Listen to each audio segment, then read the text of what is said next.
Caio, você acha que a distância, né? A distância do tempo que você está do fato ocorrido, Cristo, Jesus, né? Cristo encarnado em Jesus. Esse distanciamento do tempo, ele facilita a compreensão? Você tem mais facilidade de compreender essa questão de Jesus como chave hermenêutica do que os caras que estavam lá naquele momento ali?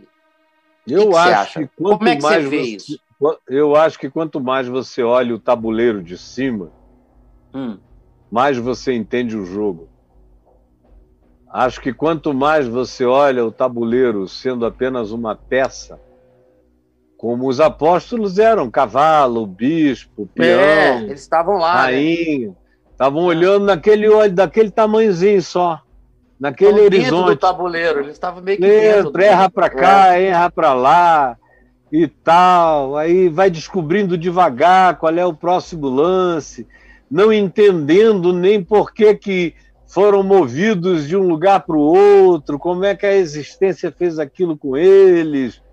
Eu acho infinitamente mais simples entender o Evangelho hoje, sendo um jogador de cima do tabuleiro, com 2000 anos de erros, de equívocos, de interpretações que não eram as corretas, ou de alguns acertos, de aqui, ali, acolá, que lançando luz sobre aquilo, porque os erros iluminam. Para quem tem olhos para ver, os erros iluminam tanto quanto os acertos.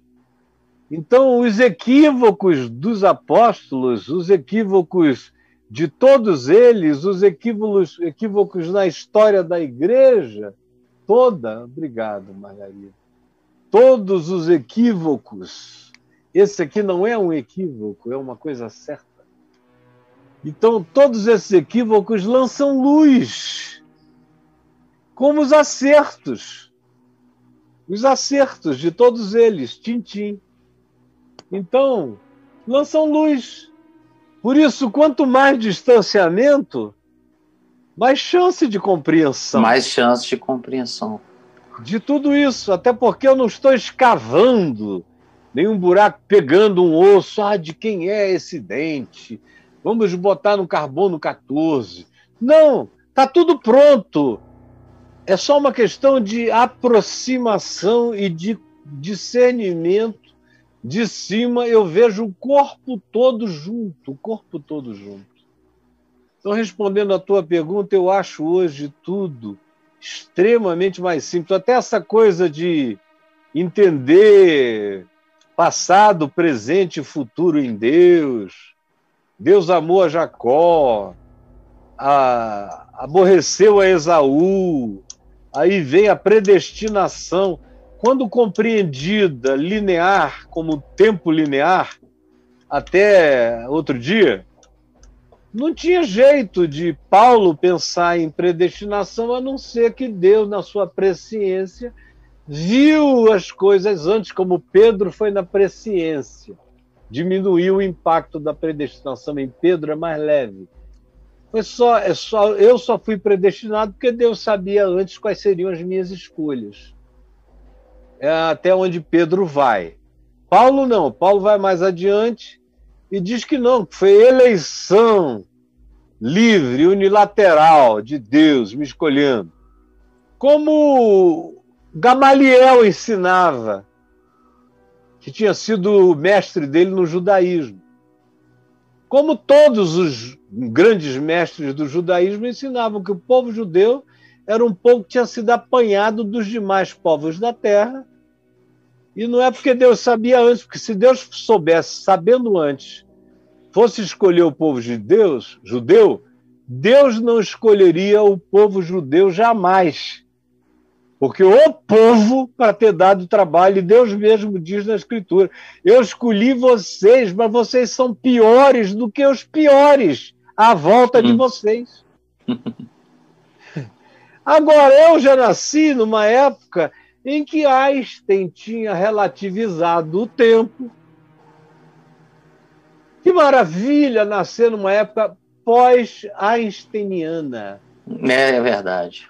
É verdade. Que revelação! Que revelação, cara!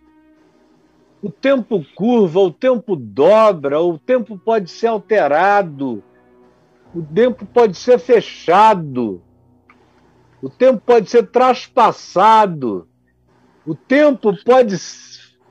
Ele é produto e ele acontece dentro de algo que pode ser reduzido, o espaço-tempo, a nada. Quase nada, até na perspectiva da análise física. De modo que passado, presente e futuro estão presentes em tudo que a gente chama tempo. Para Deus, só existe passado para mim. Só existe presente para mim. Só existirá futuro para mim. Mas em Deus, o meu passado, o meu presente, o meu futuro são uma coisa só, sem que isso anule a minha responsabilidade de escolha.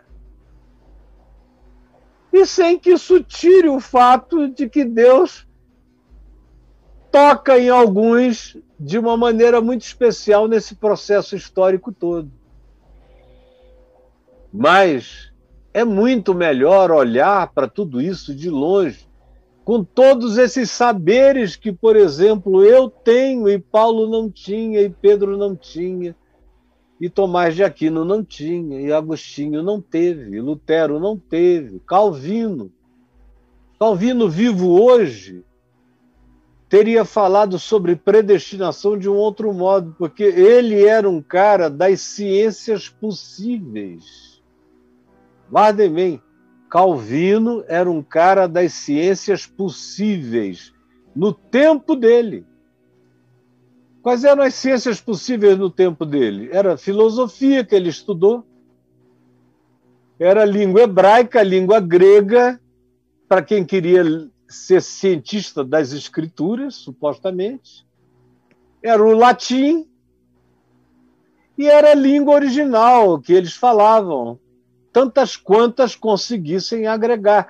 Língua era ciência naqueles dias. Então, a partir do fato de que ele, desde criança, era um gênio do estudo das línguas e das ciências possíveis, é que eu digo que se ele estivesse vivo hoje, a teoria de predestinação que aparece nos textos dele seria outra, e seria feita a partir da compreensão da mecânica quântica e da nova noção de tempo, e da inquestionável nova noção de tempo, a qual nós fomos introduzidos inicialmente por Einstein e posteriormente por aqueles que seguiram o pensamento de Einstein até para além daquilo que o próprio Einstein teve coragem de ir. Teve coragem de ir, como o Planck, e que nos levou mais distante do que a gente possa imaginar.